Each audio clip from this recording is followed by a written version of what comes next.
Admiral Park Dae-ho stood in the command center of the Eve's Vigilance, staring at the massive display screen that showed the vast emptiness of space. The ship was humanity's most advanced stealth vessel, invisible to all known alien detection systems. For 3 months, they had been hiding in the shadow of a dead moon, watching and listening to the secret communications of the Galactic Council. The Admiral was a tall man with graying hair, and sharp eyes that had seen too many battles.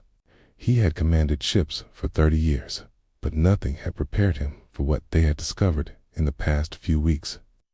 His hands were steady as he reviewed the latest intercepted messages, but inside, his heart was racing with anger and fear. "Commander." Lee Nari approached him with a datapad in her hands. She was young for her rank, only 28 years old, but she was the best communications expert in the human fleet. Her face was pale as she handed him the decoded transmission. "Admiral, we have finished decoding the final batch of messages," she said quietly. "You need to see this immediately." Park Dae-ho took the pad and began reading. With each line, his expression grew darker. The messages were from the Inner Council of the Galactic Federation, the 12 most powerful alien species in known space. These were the same beings who had welcomed humanity into the galactic community 50 years ago with promises of friendship and cooperation. The first message was from Speaker Zeth of the Warthog Coalition. It read, "The human problem grows worse. Each day, their expansion rate exceeds all projections. They now control 47 star systems and show no signs of slowing down. We must act before they become too powerful to stop." The second message came from High Chancellor Varric of the Zilonian Empire. "My science teams confirm the humans are advancing technologically faster than any species in recorded history. At current rates, they will surpass our military capabilities. Within 100 years, this cannot be allowed." Park Dae-ho continued reading, each message more disturbing than the last. The alien leaders spoke of humanity as if they were discussing the removal of a dangerous pest. They used clinical terms like population reduction and controlled extinction, as if they were talking about pruning a garden. The final message made his blood run cold. It was from the Council's military commander, General Thraxus of the Corvani Republic. "Biological weapon production is now complete. All fleet commanders have received their deployment packages. The pathogen has been tested and confirmed effective against human DNA. Total species elimination will occur within 72 hours of deployment. All units are to maintain standard positions until the signal is given." "How long ago was this sent?" Park Dae-ho asked, his voice barely above a whisper. 6 hours ago, sir," Commander Lee replied. "We also intercepted troop movement orders. Every major Galactic Council fleet is moving toward human space under the cover of routine training exercises." Park Dae-ho walked to the large window that looked out into space. Somewhere out there, alien fleets were preparing to murder every human being in the galaxy. Men, women, and children on dozens of worlds had no idea that death was coming for them. Captain Kim Tae-sung entered the command center at that moment. He was the head of human intelligence operations, a quiet man who seemed to know everything that happened in the galaxy before it actually occurred.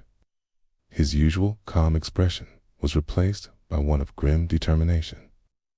"Admiral, I have confirmation from our agents in the Council territories," Kim said. "The bioweapon is real. They have been working on it for 3 years. Our people managed to obtain a sample." Dr. Yoon Haijin hurried into the room behind him. She was the chief xenobiologist for the human fleet, a brilliant scientist who had spent her career studying alien life forms. Now she carried a sealed container that held the key to understanding their enemy's ultimate weapon. "I have analyzed the sample," she announced.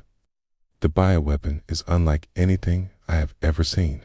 It attacks human DNA specifically, breaking down cellular structure at the molecular level. Death would be painful and inevitable. No known medical treatment could stop it. The command center fell silent as the full weight of the situation settled on everyone present. The species they had trusted as friends and allies had been planning genocide for years. Humanity had been living on borrowed time without even knowing it. "How many people know about this?" Park Dae-ho asked. "Only the people in this room and 3 other intelligence analysts," Captain Kim replied. "We have maintained complete operational security. Good. Keep it that way for now." The Admiral turned back to the display screen. "What about their timeline? How long do we have?" Commander Lee checked her datapad. "Based on fleet movements and communication patterns, we estimate they will begin the attack within 2 weeks. The bioweapon will be deployed first, followed by orbital bombardment to destroy any remaining infrastructure." Dr. Yoon spoke up again. "Admiral, there is something else you should know. The bioweapon sample we obtained was labeled as Batch 7. This suggests they have been refining and testing it multiple times to ensure maximum effectiveness." Park Dae-ho felt a cold fury building inside him. The aliens had not just planned to kill humanity quickly. They had spent years perfecting their method, making sure that every human being would suffer and die slowly. "Sir, what are our orders?" Commander Lee asked. The Admiral was quiet for a long moment, thinking about the billions of innocent people who were about to become victims of the greatest betrayal in galactic history. He thought about the children playing on colony worlds, the families working together to build new lives among the stars, explorers pushing into unknown regions of space with hope and wonder. All of them were about to die, because humanity had made the mistake of trusting their alien neighbors.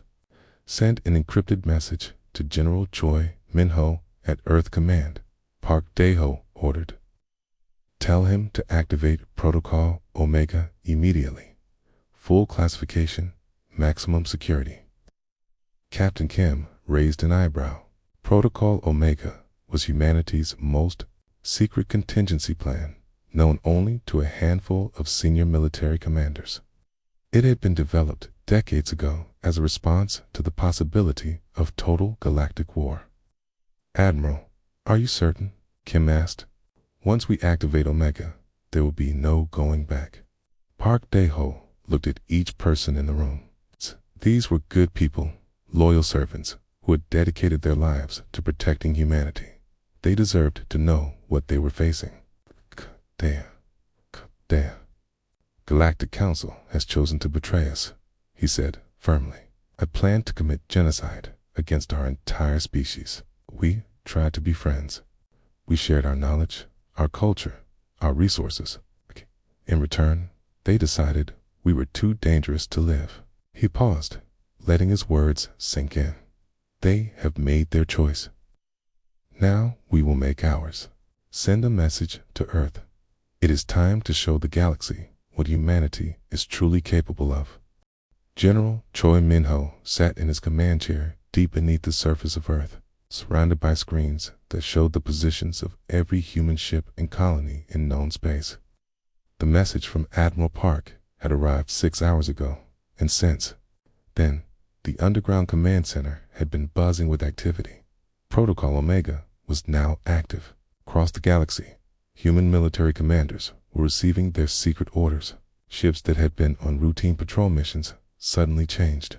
Of course, space stations that appeared to be simple trading posts began powering up hidden weapon systems. Colony defense forces started moving civilians to underground shelters while making it look like normal evacuation drills. General Choi was 55 years old and had been preparing for this day his entire career. He had helped design Protocol Omega 20 years ago when he was just a young colonel. Back then, it seemed like an impossible nightmare. Now, it was their only hope for survival. "Sir, all sector commanders have confirmed receipt of their orders," reported Major Kim Hanna, his chief communications officer. "Fleet repositioning is proceeding on schedule. The aliens should not notice anything unusual for at least another week. Good, Choi replied. What about Ambassador Song? Is she ready for her mission? Yes, sir. She departed for the council station 3 hours ago aboard a diplomatic transport. She should arrive just in time for the emergency session she requested. General Choi nodded grimly. Ambassador Song Ji-woo had the most dangerous job of all. She would have to face the alien leaders who were planning to murder her entire species and deliver humanity's final warning.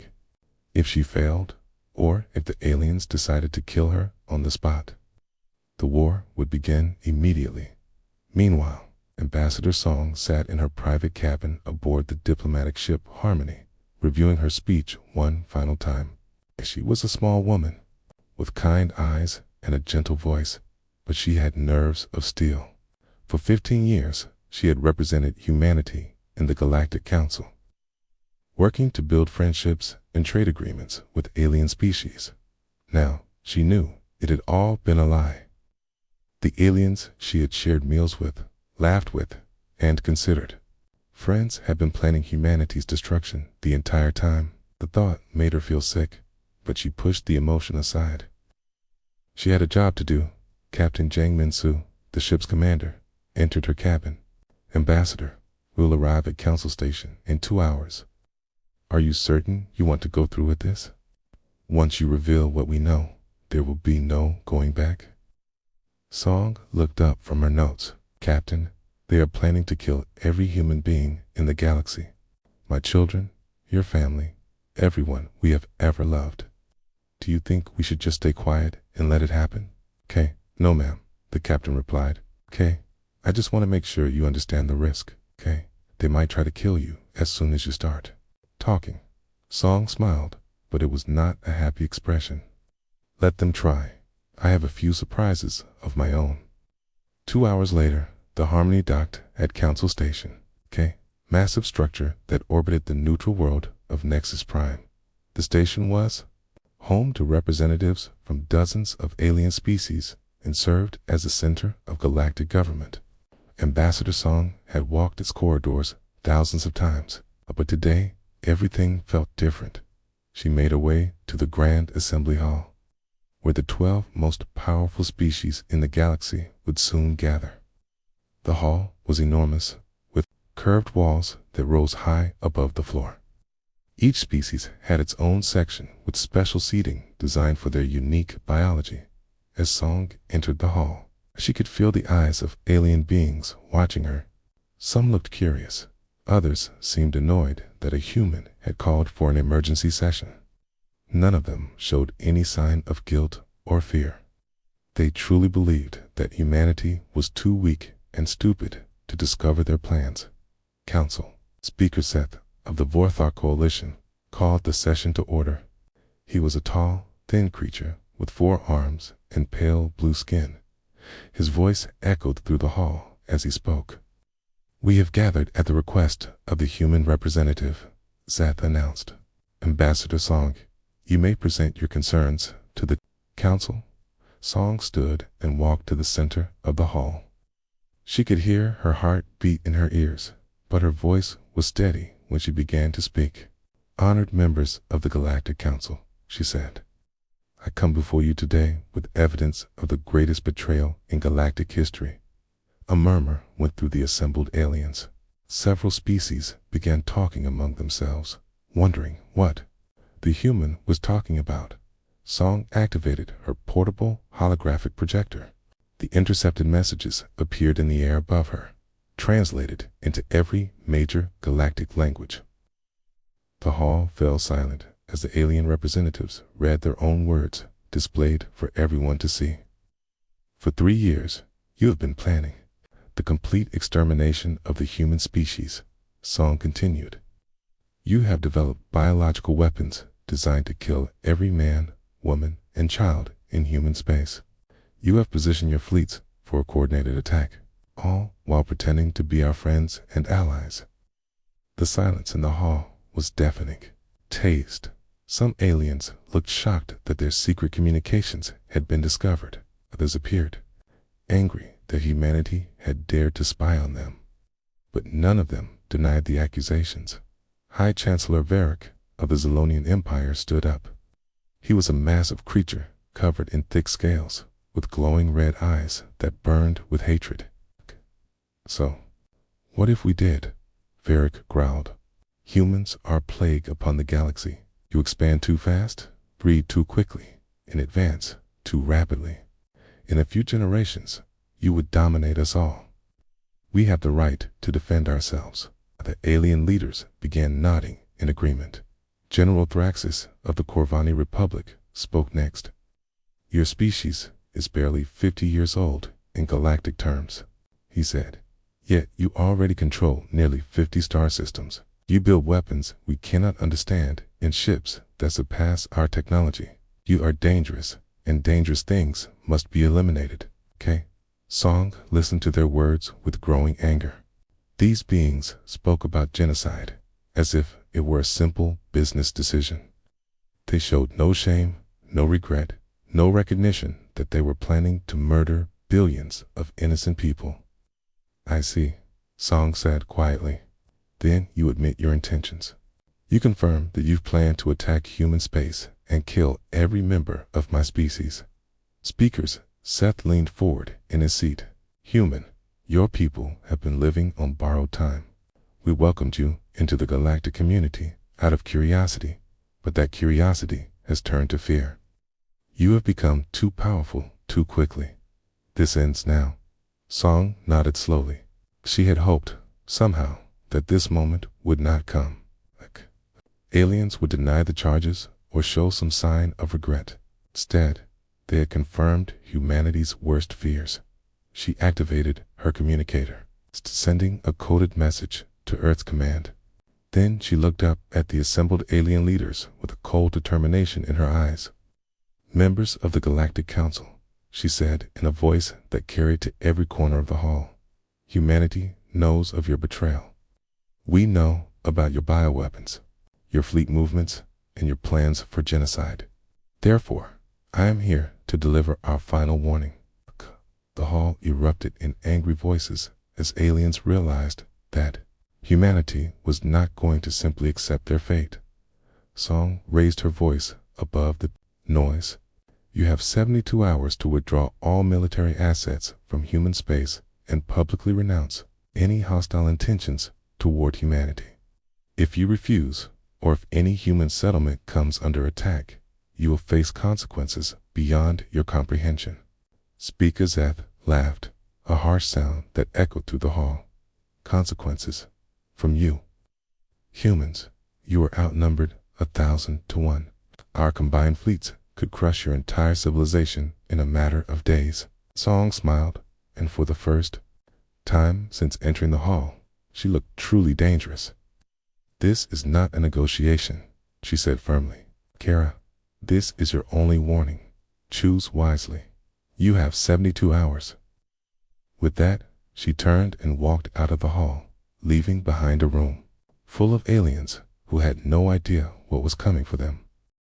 Colonel Shin Dong-wook stood in the heart of humanity's most secret facility, buried 3 kilometers beneath the surface of Mars. The room around him was filled with quantum computers that hummed with incredible power. For 50 years, this place had been hidden from the galaxy, disguised as a simple mining operation. Now, it was time to reveal the truth. Initiate network activation sequence, Colonel Shin ordered. His voice was calm, but inside, he felt the weight of humanity's survival resting on his shoulders. He had been preparing for this moment his entire career. Lieutenant Park So-young began typing commands into her console. She was the youngest officer in the facility, but also the most skilled with the quantum communication systems. Her fingers moved quickly across the holographic keyboard as she awakens sleeping networks across human space. Sir, all primary nodes are responding, she reported.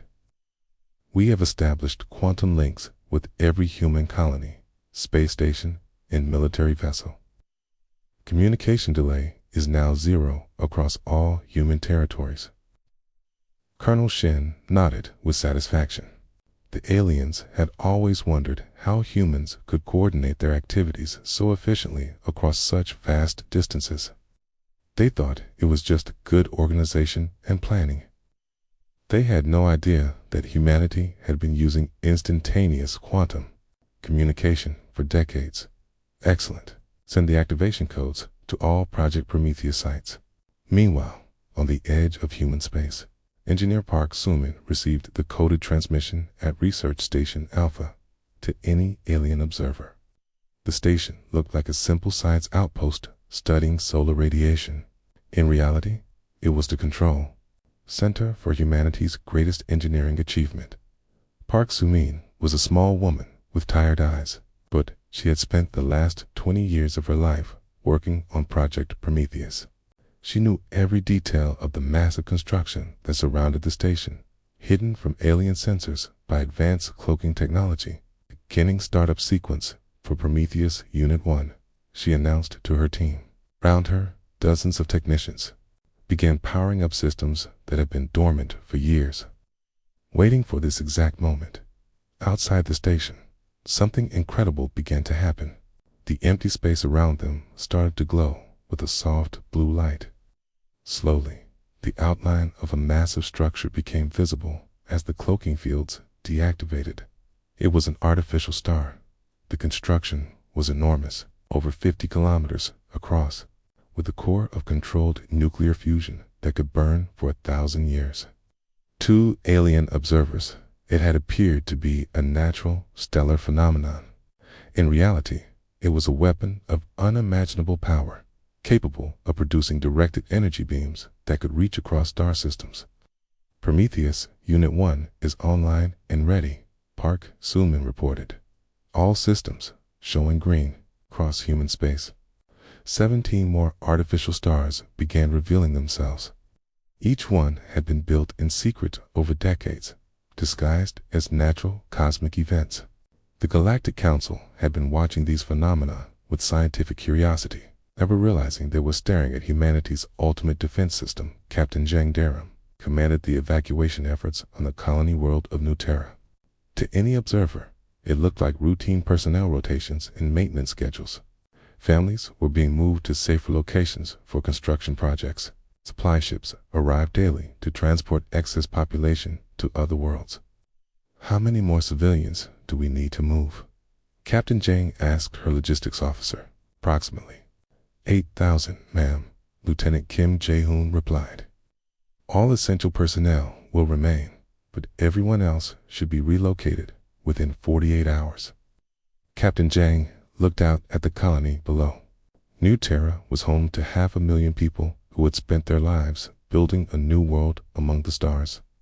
They trusted their government to keep them safe, not knowing that alien fleets were already moving to destroy them. Make sure the families with children go first, she ordered, and keep the cover story consistent. This is just routine safety procedures. In the deepest levels of the Lunar Research Complex, Dr. Han Woo-Jen was preparing humanity's most closely guarded secret.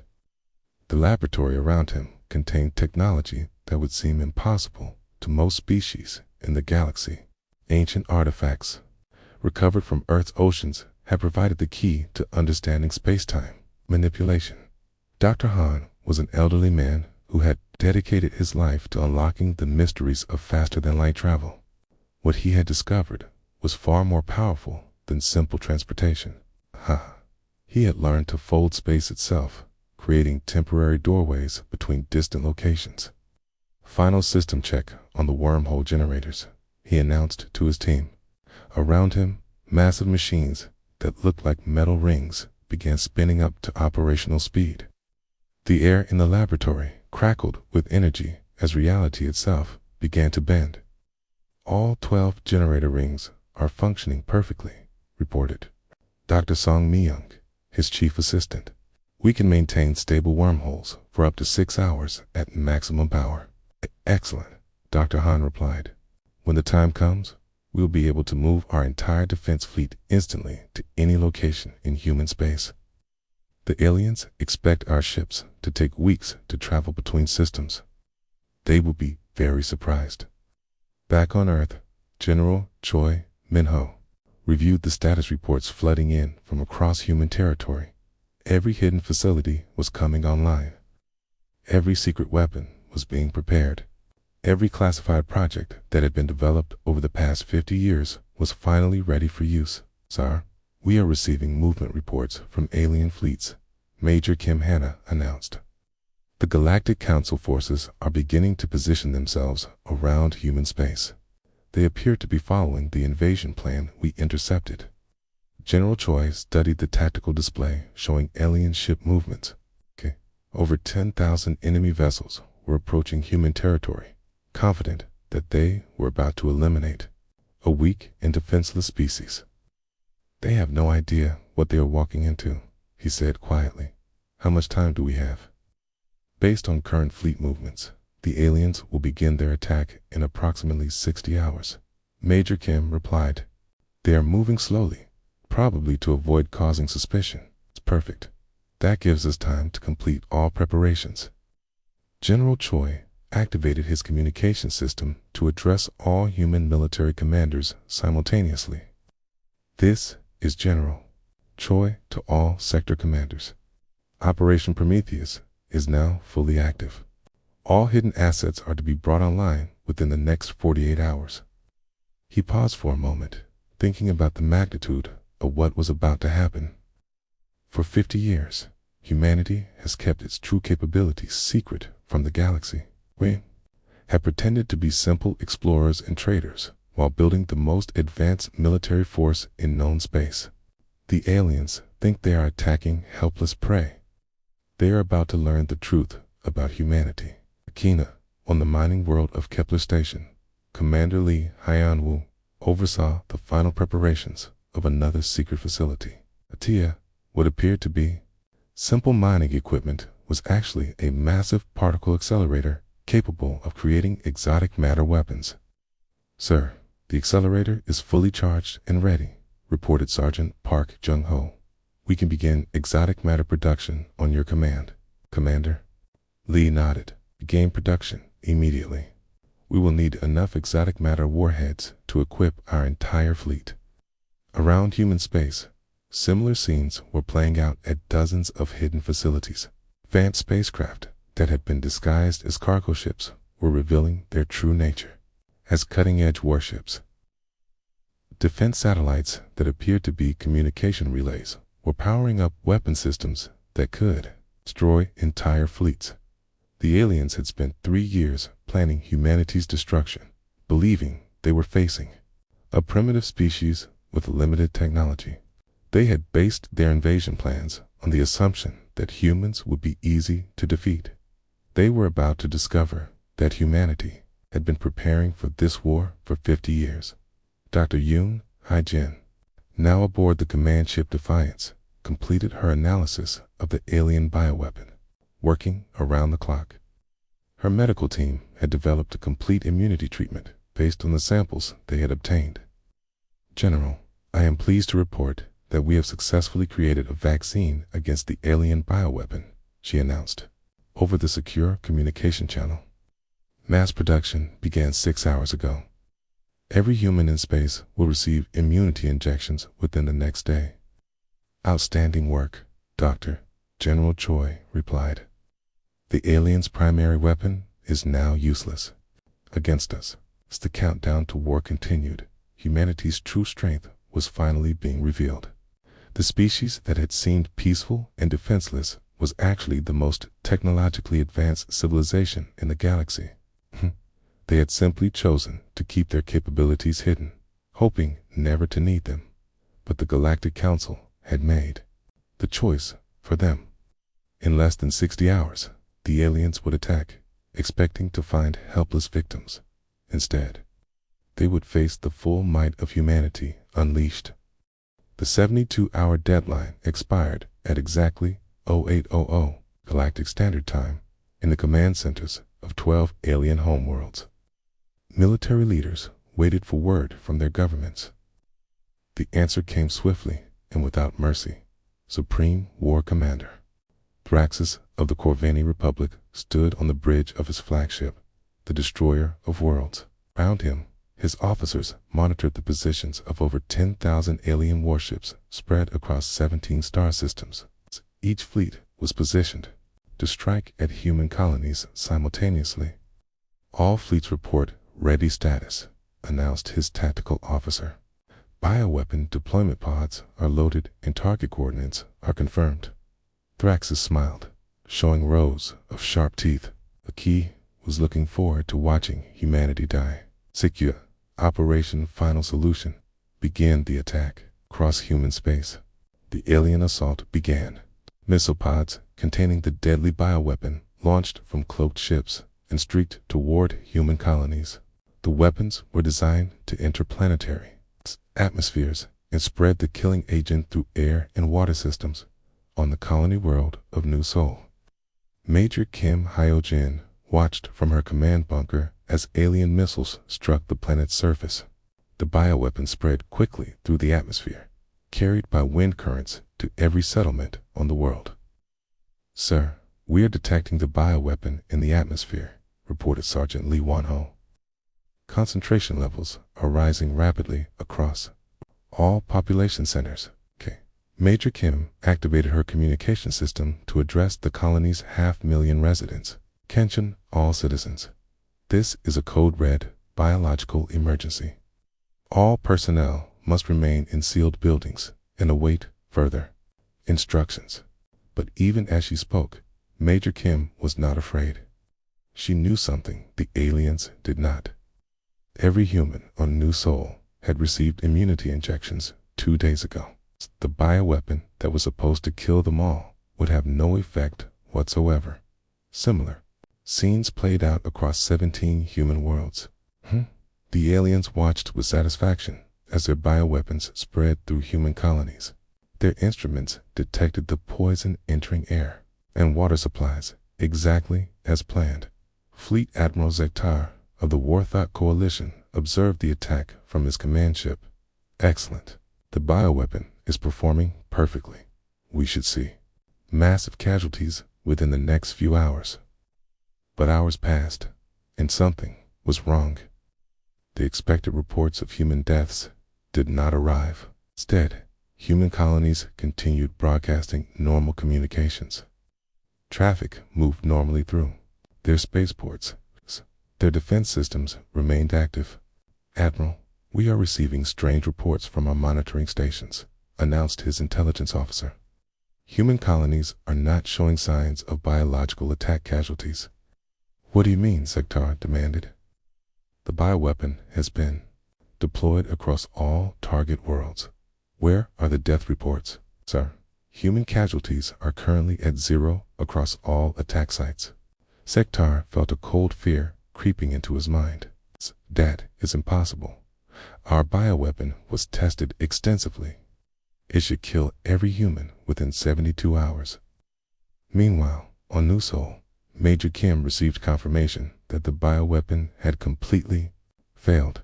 Her medical teams reported that the immunity treatments were working perfectly. Not a single human had been harmed by the alien poison. "Sergeant, begin broadcasting fake casualty reports," she ordered. "Make it look like the bioweapon is working. We want the alien fleets to come closer." "Yes, sir." "What casualty numbers should we report?" "Make it look devastating. 90% casualties across all colonies. Let them think their plan is working perfectly across human space." Similar deception operations began. Human colonies broadcast false distress signals reporting massive death tolls from the bioweapon attack. They sent fake communications showing panic and desperation. Emergency frequencies carried fabricated messages about collapsing governments and failing defense systems. The alien commanders received exactly what they expected to hear. Reports flooded in about human colonies dying en masse from the bioweapon. Population centers were supposedly going dark as their residents succumbed to the poison. Supreme War Commander Thraxus read the reports with deep satisfaction. "Outstanding. Human casualties are approaching 90% across all target worlds. Their defenses are collapsing. Should we proceed with the orbital bombardment phase?" asked his tactical officer. "Not yet. Thraxus replied. Let the bioweapon finish its work first. We will move our fleets into final attack positions and begin bombardment when human casualties reach 95%. The alien fleets began advancing toward human worlds. Over 10,000 warships moved confidently through space, their commanders celebrating what they believed was a successful genocide. They had no idea they were walking into the most sophisticated trap in galactic history. Fleet Admiral Bei Jungmin commanded the human defense forces from his hidden command center deep inside an asteroid field. He watched the tactical displays showing alien fleet movements with grim satisfaction. The enemy was positioning themselves exactly where humanity wanted them. Admiral, all alien fleets are moving to final attack positions, reported Captain Park in Ho. Hey, they appear to believe their bioweapon attack was successful. Perfect, Admiral Bei replied. How long until all hostile fleets are in optimal positions? Approximately 6 hours, sir. They are moving slowly to avoid detection by what they think are our failing sensor networks. Admiral Bei activated his secure communication channel to General Choi on Earth. General, the aliens have taken the bait. All enemy fleets are moving into the kill zones. Understood, Admiral, came the reply. Are all our assets ready? Yes, sir. Project Prometheus is fully online. All artificial stars are charged and ready. Our wormhole generators are standing by. Hidden fleet assets are in position. On the bridge of his flagship, Supreme War Commander Thraxus studied the tactical display showing the positions of his invasion fleets.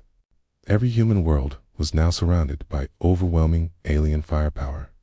Some colonies were already reporting complete population collapse from the bioweapon. Magnificent, he said to his officers. In a few hours, humanity will be extinct. We will bombard their empty worlds to destroy any remaining infrastructure, then claim their territories for ourselves. High Chancellor Varric of the Zilonian Empire contacted Thraxus from his own command ship. Straxus, my sensors show that some human colonies are still transmitting signals. Should we be concerned? No, Thraxus replied confidently. Those are just automated systems continuing to function. The humans themselves are all dead or dying. Our bioweapon was perfect. Neither alien commander realized that human intelligence officers were listening to their every word.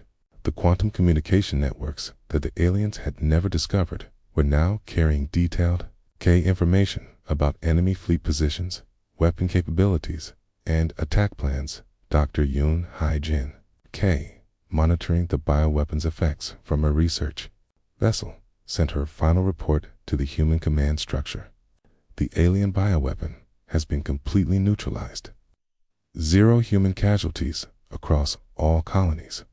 K, the immunity treatment is 100% effective. She paused for a moment, thinking about the aliens who had spent years developing a weapon to murder her entire species. The bioweapon was designed to cause maximum suffering, she continued. The aliens wanted us to die slowly and painfully. They spent considerable time and resources perfecting this method of genocide. Admiral Park Dae-ho, still commanding the stealth ship Vigilance, prepared to send a signal that would begin humanity's response. He watched as the last alien fleets moved into their final attack positions, completely unaware that they were about to face the true power of humanity.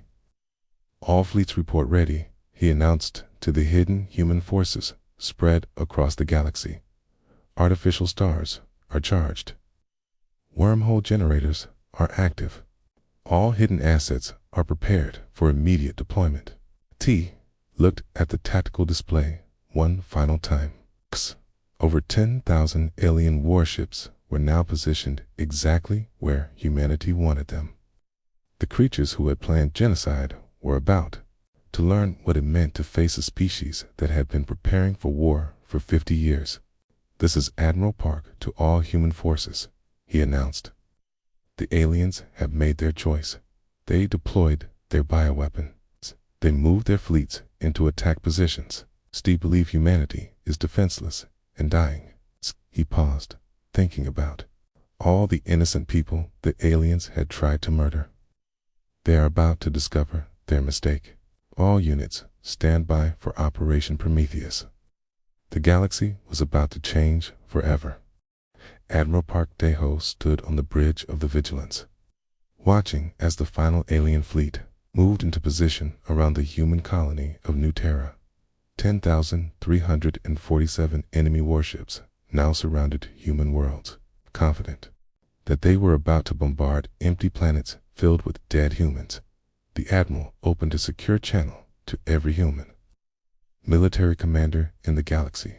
His voice was calm, but his words would unleash the most devastating military response in galactic history. All units, this is Admiral Park. Execute Operation Prometheus. Show them what humanity really is. He spoke a single word into his communicator. Begin. Across human space. The galaxy changed forever. Engineer Park Sumin pressed the activation button at Research Station Alpha. Around her, 17 artificial stars that had been hidden for decades suddenly blazed to life with the power of controlled fusion. The massive stellar engineering projects revealed their true purpose as their camouflage fields deactivated. Prometheus Unit 1 is fully active, she reported. Targeting alien fleet positions now. The artificial star began to pulse with incredible energy. Magnetic fields, stronger than anything found in nature, focused the star's power into a concentrated beam of pure destruction. The beam lanced out across space at the speed of light, crossing 3 star systems in seconds. Supreme War Commander Thraxus was standing on his command bridge when the beam struck his flagship. The Destroyer of Worlds, a massive warship that had conquered dozens of worlds, simply vanished. The artificial star's energy tore through the ship's shields and armor as if they were made of paper. What was that? Thraxus screamed as his ship began to break apart around him. Where did that weapon come from? His tactical officer stared at his instruments in terror. Sir, I am detecting massive energy signatures from what we thought were natural stellar phenomena. They are not natural. They are weapons. Thraxus had only seconds to understand the magnitude of humanity's deception before his ship exploded into fragments across the galaxy. 16 more artificial stars opened fire. Simultaneously, directed energy beams reached across interstellar space to strike alien fleets that thought they were safely positioned for bombardment. Hundreds of enemy warships died in the first volley. Fleet Admiral Bei Jungmin activated the second phase of humanity's response. All wormhole generators initiate transportation sequence. Bring our fleets home. Dr. Han Wu-Jin activated the space-time manipulation devices hidden throughout human territory. Massive rings of exotic matter began spinning at incredible speeds, tearing holes in the fabric of reality itself. The wormholes opened like doorways between distant star systems. Through these impossible passages, scattered human defense fleets began to emerge. Ships that had been stationed at the edge of human space suddenly appeared behind, above, and within the alien invasion forces. High Chancellor High watched in horror as human warships materialized around his fleet without warning. How is this possible? Our sensors showed no human ships in this system. Sir, they are coming through some kind of spatial rifts, his science officer reported. I have never seen technology like this before. But Varric had no time to wonder about human technology. The ships emerging from the wormholes were not the simple cargo vessels and exploration ships the aliens had expected. These were warships of incredible sophistication, armed with weapons that defied understanding. Captain Kim Tae-Zung commanded the battleship Retribution as it emerged from a wormhole directly above the alien fleet surrounding Nusol. His ship had been disguised as a mining vessel for 20 years, but now it revealed its true nature. All weapon systems online, reported his tactical officer, Lieutenant Park Changmin. Exotic matter cannons are charged and ready. Fire at will, Captain Kim ordered. Show them what happens when you try to murder our families. The Retribution opened fire with weapons that manipulated matter at the quantum level. Alien ships that were struck by the exotic matter beams began to dissolve as their atomic structure became unstable. Entire warships turned to dust in seconds. The battle was not a war. It was an extermination. Commander Lee Nari coordinated the human response from the Quantum Communication Center on Mars. Her screens showed the positions of every human and alien ship in real time, allowing perfect coordination across the entire galaxy. All fleets report successful deployment, she announced. Alien forces are completely surrounded. No enemy ships are escaping. The aliens had planned for many possibilities when they designed their invasion. They had considered human resistance, defensive weapons, and even small-scale counterattacks. But they had never imagined anything like this. Captain Zhang Dariem commanded a squadron of ships that appeared to be simple transport vessels. When the wormholes opened, her ships shed their disguises to reveal advanced stealth fighters equipped with reality-warping weapons. All units engage the alien command ships first, she ordered. Let their fleets watch their leaders die. Her fighters moved through space like ghosts, invisible to alien sensors, until the moment they struck. Command ships that had ruled Galactic space for centuries exploded one by one as human weapons found their targets. Dr. Yoon Jean observed the battle from her research vessel, K, documenting the complete failure of alien military technology against human weapons. The enemy fleets are being destroyed faster than our computers can track, she reported. Their shields and armor provide no protection against our exotic matter weapons. Within the first hour, over 3,000 alien warships had been destroyed. The survivors began trying to retreat, but they discovered that humanity had prepared for this as well. Colonel Shin Dongwook activated the final phase of Operation Prometheus. All systems engage quantum lockdown protocol. No alien ship leaves. Human space. Hidden devices throughout human territory created a network of quantum interference that made faster than light travel impossible. The surviving alien ships found themselves trapped, unable to jump to hyperspace or escape through any known method. Fleet Admiral Sektar tried desperately to retreat with the remains of his fleet.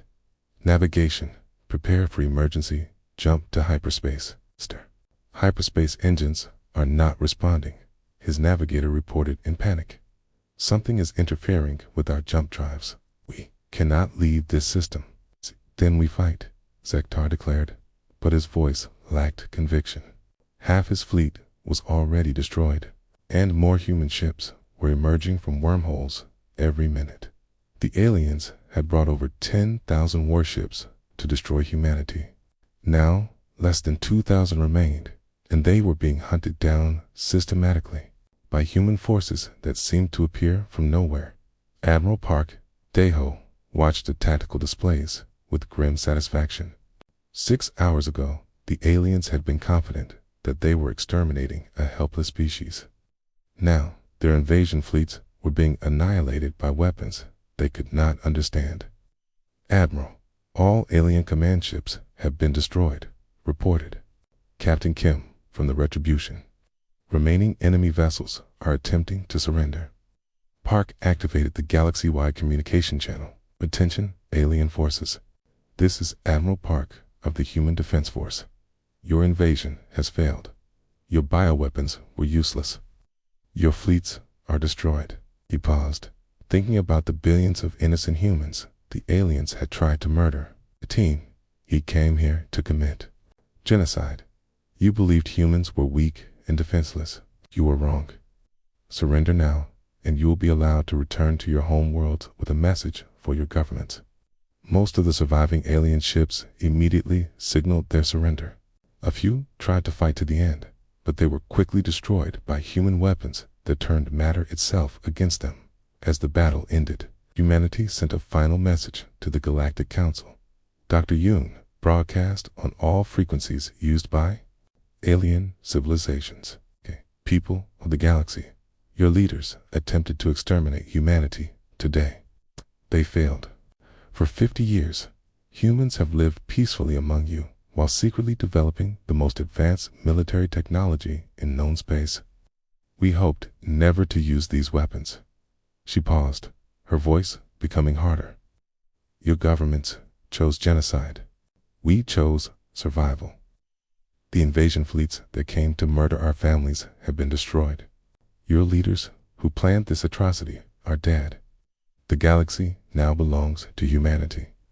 The message continued with an ultimatum that reached every alien homeworld. You have one choice remaining: complete surrender and integration under human leadership, or face the same fate as your invasion fleets. You have 24 hours to decide. Across the galaxy, alien governments that had ruled for thousands of years realized that their time was over. The species they had dismissed as primitive upstarts had become the most powerful force in known space. Morrow Park's final log entry summarized the new reality. The aliens wanted war. We gave them annihilation. They sought to rule the galaxy through fear. Now they will serve humanity, or they will join their invasion fleets in oblivion. The age of alien dominance is over. The age of humanity has begun.